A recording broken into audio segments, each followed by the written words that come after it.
First of all, I appreciate y'all having us. This is awesome. Y'all know what I do. I don't know what group we have in here today. Somebody. Diversified. Yeah. Diversified hospital. I see the that's why he's a doctor. He sits on the front row. Yeah. Right in the back. I don't know what y'all do, but y'all not doctors because y'all didn't sit on the front row in school. What's wonderful, Tim, is a lot of people in here actually work with children who are on the autistic scale, spectrum. Great. Through our internship program, right? Margaret, Diane, I mean, they have all experienced grooming, they've all experienced working with at-risk kids who go through the court system. They're experienced with the Abilities Inc. kids who, they are on the Asperger's autistic scale. So, I mean, do you want to say you've seen the impact, right? You've seen it firsthand and how it really empowers these kids. Okay. So y'all, we do a lot of different things. How many in here have ever told a lie in here? Okay, y'all, how many has ever, did you not raise your hand, man? How many's ever stole anything? Most everybody. You ladies over here in the purple have never stolen anything. From a hotel. From a hotel. Alright, so at least I know now that I'm dealing with a lot of lying thieves in here, so I know my audience.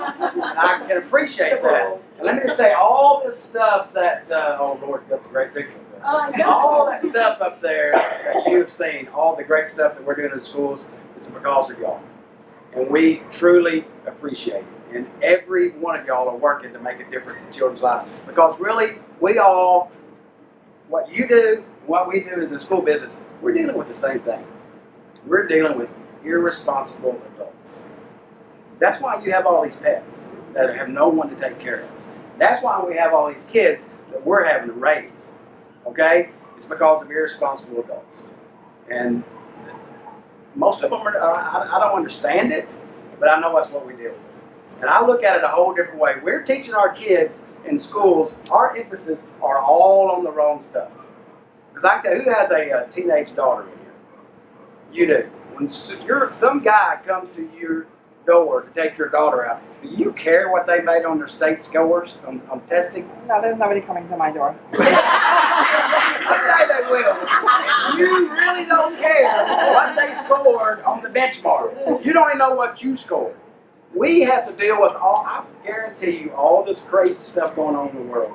Every one of these people who have committed something, pretty smart people intellectually. I guarantee you they are. But socially, emotionally, that's what we have to deal with. That's what we have to teach. That's what we have to emphasize. Because we can teach them all this stuff in the world, but if they can't go out in the world and get along with people and take care of people of all kinds and all races, we have a major problem. So us, as schools, we have to do that. Because if we don't, we are missing the boat. So that's what a few years ago when I got into administration, I'm an old coach, when I got into administration, I started looking at that, and I can promise you what you need here in Port Washington in education is not what I need in rural Arkansas. This stuff has to be localized.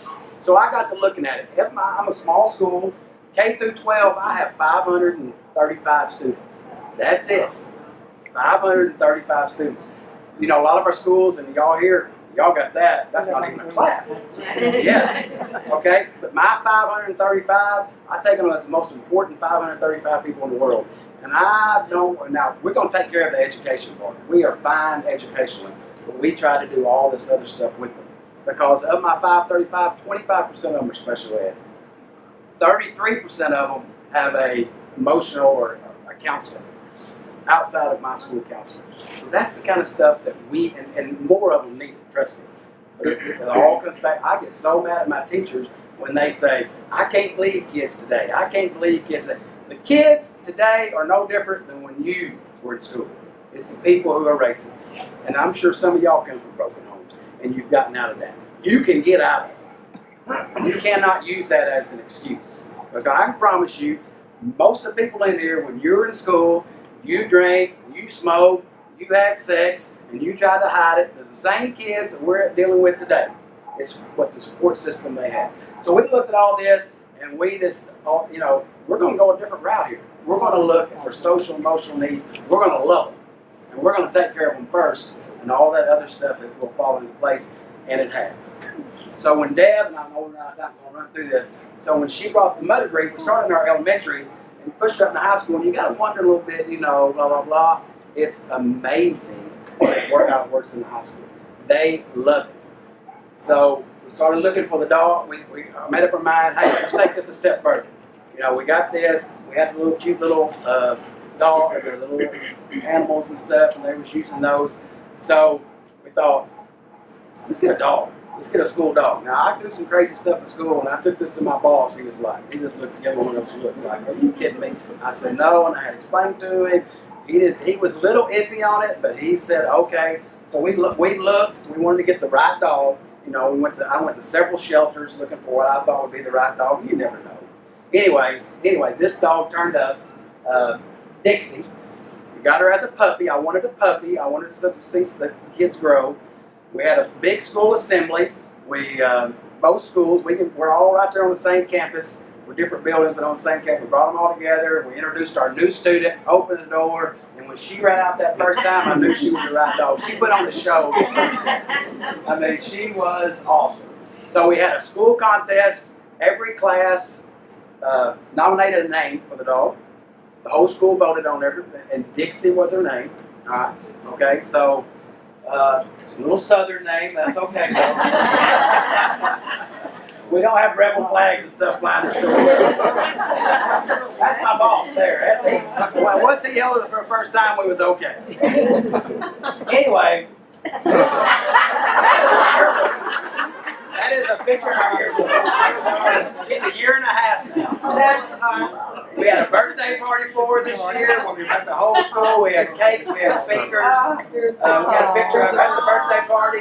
See, these guys up here, these larger guys, these are the most, that's my troubled children right there, the three, that I deal with 90% of the time. So they love the dog. They love the dog. We have a picture of that. Hey, my elementary counselor, she takes care of Dixie most of the time. She keeps her, she adopted her. This young man right here, the day, I do bus duty every day and I stand out, and most mornings I have Dixie with me. She greets every kid as they get off the bus. This young man right here is autistic. And he is verbal, but not really. He absolutely loves the dog. The day he got off the bus with his backpack, and me and Dixie are sitting there, he always wants to come, and he'll talk to Dixie and stuff. And when he opened up his backpack, and he dumped out 10 to 12 sticks for Dixie to play with. He had gathered them at the bus stop. And the first thing he got off that bus, when I saw that, I knew we'd done the right thing. So she's at school every day. She's with the big kids, little kids, the special needs kids, all kids. She goes to ball games. She does everything. I mean, she sits in class. Now, we have lost a few tennis shoes. We have had a few scratches, and that kind of stuff scared me, you know, because we had to be worried about kind of stuff like that. Not one complaint. Not one complaint. And that really shocked me, especially the day the shoe got tore up in the kindergarten class, and they wasn't watching her, and she found that tennis shoe, and she went down. And when we sent the kid home with one shoe, I was a little nervous.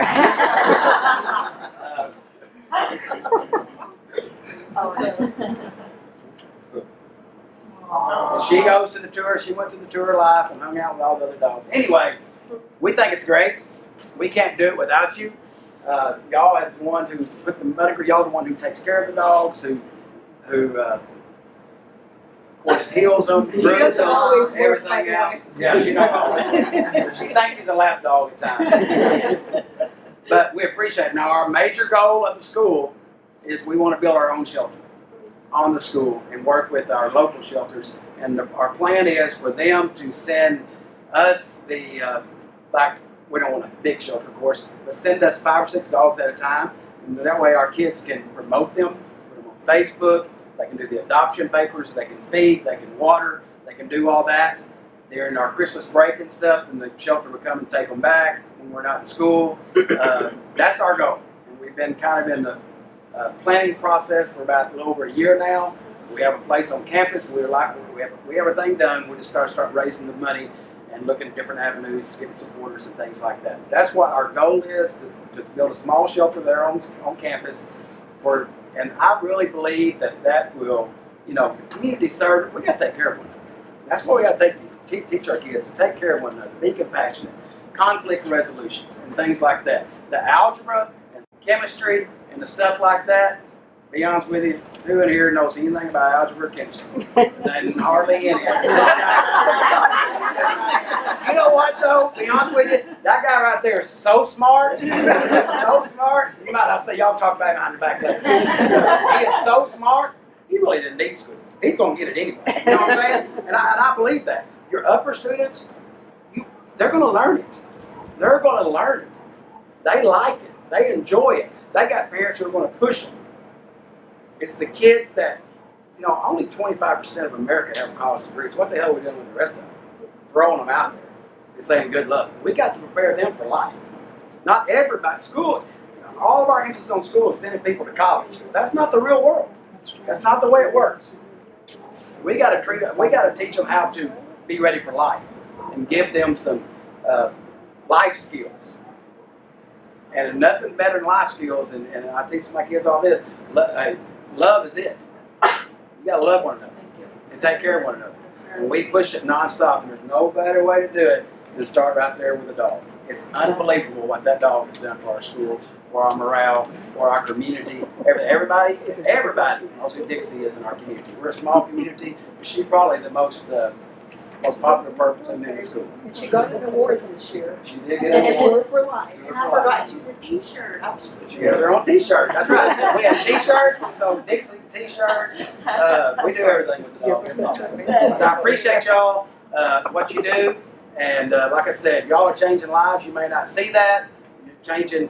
And I believe this. In the video we saw yesterday at the luncheon, it said every time you adopt a dog, you save 2 lives. Well, you know what? Anytime they adopt a dog, you're changing a person's life. So this is a very important program. And I can tell you this, in the education world, we appreciate y'all. Thank you. And by the way, this summer. So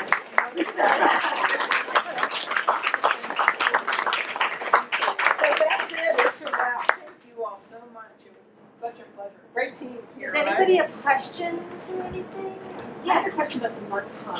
Do you run that as like an extracurricular with my son goes to middle school and they have like after school clubs? And I just think this would be perfect because It is. so Yes. that's how you run It or- is, and in fact, I knew we arrived about 3 years ago when I went to your graduation thing that you did at school, and kids will go through and they'll say, here's Joe Smith, he's on the basketball team, and they announce all of their clubs, and he's a member of the Muttigrees club. I'm like, yes, So yes, it is true. Yeah, it's extracurricular activity just like the Beta Club, FBLA, anything they sign up for.